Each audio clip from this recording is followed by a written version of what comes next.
ജീവിതത്തിന്റെ കറക്റ്റായിട്ടുള്ളൊരു സ്പോട്ട് തിരിച്ചറിയുന്നത് എങ്ങനെയാണെന്ന് നമ്മൾക്കിപ്പോൾ മനസ്സിലായി. ഇവരെല്ലാവരും ഇരിക്കുന്ന 5 പേരും അവരുടെ ജീവിതത്തിന്റെ മികച്ച മേഖല കണ്ടെത്തിയവരാണ്. ആ മേഖല കണ്ടെത്തിയവർക്ക് അവരുടെ വളർച്ചയിൽ പ്രോത്സാഹിപ്പിക്കേണ്ട കടമ നമുക്ക് ഓരോരുത്തർക്കും ഉള്ളതാണ്. അങ്ങനെ പ്രോത്സാഹിപ്പിക്കുന്നതിന്റെ ഭാഗമായിട്ട് തന്നെയാണ് നമ്മുടെ ഈ കൂട്ടായ്മ. പ്രിയങ്ക കുടുംബത്തിൻ പട്ടിണി മാറ്റിയ ദൈവമാണോട്ടോ വണ്ടി. നിങ്ങൾ കേട്ടിട്ടുണ്ട്. രണ്ടാമത്തത് നമ്മളുടെ ദിലീപിന്റെ കൊച്ചി രാജാവ് 3 ചക്ര വണ്ടി ഇത് അല്ലേ, പാവങ്ങളുടെ വണ്ടി ഇത് എന്ന് പറയുന്നൊരു ഗാനമുണ്ട്. അതിലൊക്കെ ഉപരി ഇന്ത്യ മുഴുവൻ നിങ്ങളെ ഹിറ്റാക്കിയൊരു സിനിമയുണ്ട്. ശ്രീനാഥ് പറയണ ഭാഷ ഓർമ്മയുണ്ടാ? എന്താ ആരാണ് ഭാഷയെ പോലെ ഓട്ടോറിക്ഷ ഓടിക്കാൻ കൊതിക്കാത്തത് ഇല്ലേ?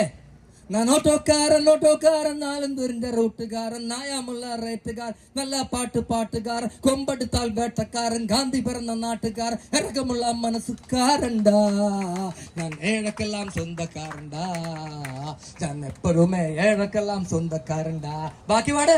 ജുമുക്ക് എന്നാ ജുമുക്കുതാ, നമുക്ക് എന്നാ ജുമുക്കുതാ, ഞാൻ ഓട്ടോക്കാരൻ നാലന്തൂരിന്റെ റൂട്ടുകാര് ഇല്ലേ? രജനീകാന്തിന്റെ ഭാഗത്ത് നിന്ന് ഇത്രയും വലിയൊരു ഹിറ്റ് ഗാനം നിങ്ങൾക്ക് വേണ്ടിയല്ലേ കിട്ടിയത്? അതെ. അപ്പോ നിങ്ങൾക്ക് ഏതായാലും അഭിമാനിക്കാം. അതിലേറെ നിങ്ങൾക്ക്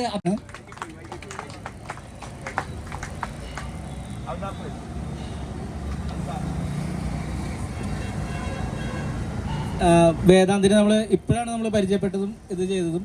അതുകൊണ്ട് വേദാന്തിനെ നമുക്ക് വേറെ ഒന്നും ചെയ്യാൻ പറ്റിയില്ല. അതുകൊണ്ട് ഞങ്ങളിപ്പോൾ ഒരു കാര്യം ചെയ്യാണ്. അത് CI സാറിനെ കൊണ്ട് വേദാന്തിനൊരു പ്രൈസ്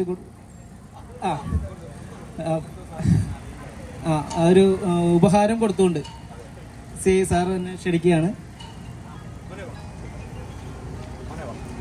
ഞാൻ വന്നപ്പോൾ തന്നെ വേദാന്തിനെ കണ്ടപ്പോൾ ഞാൻ പറഞ്ഞു, നമ്മുടെ ഒരു 2 ആഴ്ചയായിട്ടില്ല വേദാന്ത് ആലോപ്പുഴ നീന്തി കടന്നത്.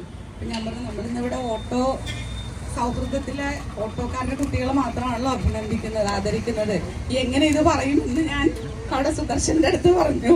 എന്തായാലും നിങ്ങളത് കണ്ടറിഞ്ഞ് ആ ഒരു ചെറിയ ആദരവിന് വലിയ സന്തോഷം. ഒപ്പം CI സാറിനോട് പറയാനുള്ളത്, വേദാന്തിനൊരു ആഗ്രഹം, സാറിനൊരു സല്യൂട്ട് നൽകണമെന്നുള്ളതാണ്. ഞാനപ്പോൾ ഇതിനിടയിൽ പറയാമെന്നാണ്. തീർച്ചയായിട്ടും അർത്ഥവത്തായ 2 കാര്യങ്ങളും ഈ വേദിയിൽ നടക്കുന്നു.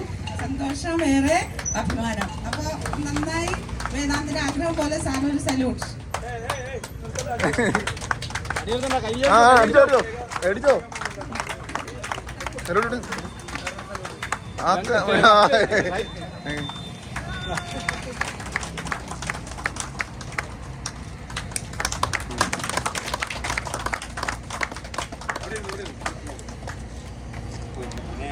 എല്ലാവരും അർഹതപ്പെട്ടവരെ തന്നെ വിളിച്ചത് ഈ ഒരു ദിവസത്തിൽ ഇങ്ങനൊരു എന്താ പറയാ, ഇങ്ങനൊരു ആദരവ് നൽകാൻ ആ ഒരു മനസ്സ് കാണിച്ചതിന് ഒരുപാട് നന്ദി. എത്ര പറഞ്ഞാലും മതിയാവില്ല. പിന്നെ അതുപോലെ തന്നെ ഇതിന് മുന്നിട്ട് നിന്നത് അരുണാണ്. അരുണെ സംബന്ധിച്ച് ഞാൻ സ്കൂളിൽ പഠിക്കുമ്പോൾ എനിക്ക് ഏറ്റവും കൂടുതൽ, എനിക്ക് മാത്രമല്ല എന്നെ പോലെ ഒരുപാട് സുഹൃത്തുക്കൾക്ക്, ഒരുപാട് വിദ്യാർത്ഥികൾക്ക് ഏറ്റവും കൂടുതൽ എന്താ പറയാ അസൂയ തോന്നിയിട്ടുള്ള ഒരു വിദ്യാർത്ഥിയാണ്. സ്കൂളിൽ ഫസ്റ്റ് ആയിരിക്കും എല്ലാത്തിനും, എപ്പോഴും അവൻ്റെ വീട്ടിൽ ബാഡ്ജ് ഉണ്ടാവും. ഞാനൊക്കെ വിചാരിക്കും അത് വെറും പൈസ കൊടുത്താലെങ്കിലും കിട്ടിയാൽ മതിയായിരുന്നു. എപ്പോഴും ഏറ്റവും കൂടുതൽ നന്നായി പഠിച്ചതിനുള്ള ബാഡ്ജ് ഉണ്ടാവും, സ്കൗട്ട് ആൻഡ് ഗൈഡ്സിന് മുമ്പിലുണ്ടാവും. സ്കൂളിലെ എന്ത് കാര്യത്തിലാണെങ്കിലും ഏറ്റവും മുമ്പിൽ സ്കൂൾ ലീഡർ ആയിരുന്നു. അപ്പോൾ അരുണിനെ പോലത്തെ ഒരാള് ഇങ്ങനൊരു ഇതിന് മുന്നിൽ നിൽക്കുന്നതിൽ എനിക്ക് ഉറപ്പായിരുന്നു പരിപാടി നല്ല അടിപൊളിയായിട്ടത്. പിന്നെ ഇക്ക എന്നെ വിളിച്ചപ്പോ തന്നെ എന്നോട് പറഞ്ഞൊരു കാര്യം, നമ്മളൊക്കെ സാധാരണക്കാരാണ്, എനിക്ക് സംസാരിക്കാം. ഇക്ക പറഞ്ഞ ആ വാക്കുകളില്ലേ, അതാണ് ഞങ്ങൾക്ക് കിട്ടാവുന്ന ഏറ്റവും വലിയ അംഗീകാരങ്ങളിലൊന്നും. ഇത് ഉള്ളിന്ന് വന്നതാണ്, ഇതൊന്നും പഠിച്ചിട്ട് വന്നതല്ല. പിന്നെ എന്തായാലും ഇത്രയും നല്ലൊരു, പിന്നെ ഇവിടെ വിളിച്ച എനിക്ക് ഏറ്റവും സന്തോഷം, ഇപ്പൊ ഈ ഒരു ചടങ്ങിലേക്ക് വിളിച്ച അതിഥികളെ എല്ലാവരും എന്താ പറയാ അറിയിക്കുന്ന, അവരവരുടെ കർമ്മ മേഖലയിൽ അറിയിക്കുന്ന ഒരു സ്ഥാനത്ത് നിൽക്കുന്നവർ തന്നെയാണ്. ഏറ്റവും പറയാനുള്ള CI സാറിന്റെ കാര്യം, നമ്മള് പോലീസ് എന്ന് പറയുമ്പോൾ നമ്മൾ പേടിക്കേണ്ട ആവശ്യമില്ല. പേടിക്കേണ്ടത് ആരാ? തെറ്റ് ചെയ്തവർ മാത്രമാണ്. എന്തൊക്കെ പറഞ്ഞാലും ഈ സമൂഹത്തിന് ഒരു 10 മിനിറ്റ് പോലീസുകാരൊന്ന് മാറി നിന്ന് കഴിഞ്ഞ് ഇവിടെ എന്തുണ്ടാവാൻ പോണെന്ന് നമുക്ക് എല്ലാവർക്കും അറിയാം. ഇവരുള്ളതുകൊണ്ട് തന്നെ മാത്രമാണ് നമ്മൾ എല്ലാവരും സമാധാനത്തോടെ വീട്ടിൽ കിടന്ന് ഉറങ്ങുന്നത്. അതിന് ഒരു ലീവ് പോലും ഇല്ല. രാത്രിയും പകലും കഷ്ടപ്പെടുന്ന ഉദ്യോഗസ്ഥരാണ്. ഒരുപാട് നന്ദി സാർ, ഇപ്പോൾ നമ്മുടെയൊക്കെ മുമ്പിൽ ഇതുപോലെ നിൽക്കുന്നതിന്. പിന്നെ അതുപോലെ അമ്പിയ ചേച്ചി, നമ്മുടെ വാർഡിന്റെ എന്ത് ആവശ്യത്തിനും ഏത് നേരത്തും എപ്പോ വേണമെങ്കിലും, ഒരു സ്ത്രീയല്ലേ രാത്രി വിളിച്ചു കഴിഞ്ഞാൽ അവർക്ക് ബുദ്ധിമുട്ടാവോ എന്നൊരു തോന്നൽ നമുക്ക് ആർക്കും വരാറില്ല. കാരണം അമ്പി ചേച്ചി വരും, എന്തുണ്ടെങ്കിലും ഓടിയെത്തുന്ന ഒരാളാണ് അമ്പി ചേച്ചി. ഒരുപാട് നന്ദി ഈ ഒരു ഇതിൽ സാക്ഷ്യം വഹിച്ചാണ്. പിന്നെ എനിക്ക് ഏറ്റവും അടുത്ത് പറയേണ്ടത്, ഞാനിവിടെ നിൽക്കാനുള്ള മെയിൻ കാരണം, എനിക്ക് ഏറ്റവും കൂടുതൽ പ്രചോദനം തന്ന ഒരാളാണ് നവീൻ മാഷ്. ഇപ്പൊ ഇത്തിരി മുമ്പ് ഇവിടെ വന്നിട്ട് ഇവിടെ തകർത്തില്ലേ, ഇത് തന്നെയാണ് ക്ലാസ്സിലും കാണിക്കുന്നത്. ഇത് കണ്ടിട്ടാണ് ഞാനൊക്കെ ഫാനായി പോയത്. ക്ലാസ്സിൽ ആദ്യമായിട്ടാണ് ഒരു അധ്യാപകൻ സിനിമാ പാട്ടിന്റെ സ്റ്റൈലിൽ പദ്യം ചൊല്ലി തന്നത്. ഞങ്ങൾക്കൊക്കെ ഭയങ്കര ഇൻട്രസ്റ്റ് ആയി. ചൂരലിന്റെ പേടിയില്ലാത്ത ഒരു ക്ലാസ് റൂം സമ്മാനിച്ച ആളാണ്. അപ്പൊ എന്തായാലും സാറിന്റെ ശിഷ്യരൊക്കെ ഇങ്ങനെ ആയില്ലെങ്കിൽ അത്ഭുതമുള്ളൂ. സാറാണ് എന്നെ വിളിച്ചിട്ട് ഈ നമ്മുടെ ബീരാന്റെ കാര്യം പറഞ്ഞത് എന്റെ അടുത്ത്. എടാ, ഇങ്ങനെ ഒരു വിദ്യാർത്ഥി നമ്മുടെ സ്കൂളിലുണ്ട്, എന്തായാലും ജനങ്ങളുടെ മുമ്പിൽ എത്തിക്കേണ്ടതാണ്. അങ്ങനെയാണ് ബീരാനെ ഞാൻ പരിചയപ്പെടുന്നത്. ബീരാനെ കുറിച്ച് പറയണമെങ്കിൽ ഒരുപാട് കാര്യങ്ങൾ പറയാണ്ട്, നമ്മൾ കണ്ടതും കേട്ടതും മാത്രമല്ല, ഇതിന്റെ പുറകിൽ ഒരുപാട് കാര്യങ്ങൾ ബീരാനെ കുറിച്ച്, ഒരുപാട് നല്ല കാര്യങ്ങൾ ബീരാനെ ഒരു കാര്യം പറയാം, ഒരുപാട് നല്ല കാര്യങ്ങൾ. ഒരു കാര്യം പറയാം, സ്കൂളില് ഇപ്പൊ എന്തെങ്കിലും സംഭവം പെട്ടെന്ന് കറണ്ട് പോയോ എന്തെങ്കിലുമൊക്കെ ഉണ്ടായെന്ന് വിചാരിച്ചോ, ബീരാൻ പറയും വെറുതെ പുറത്ത് ആളെ വിളിച്ച് നേരം കളയേണ്ട സാറേ, എന്നെ ഒന്ന് പുറത്തേക്ക് ഇറങ്ങി തരാം, ഞാൻ ശരിയാക്കി തരാം. ഓടിപ്പോയിട്ട് യൂണിഫോം ഒക്കെ നശിച്ചാലും കുഴപ്പമില്ല, കേറി അതിന്റെ മുകളിലേക്ക് കയറി ചെയ്യും. ഇത് എന്താ പറയാ, എന്താ പേര് പറയൂല, ജോലിയില്ലേ വേണ്ടി ചെയ്യുന്നതാണ്. എഡിസണൊക്കെ അങ്ങനെയാണ് നല്ല സാറേ.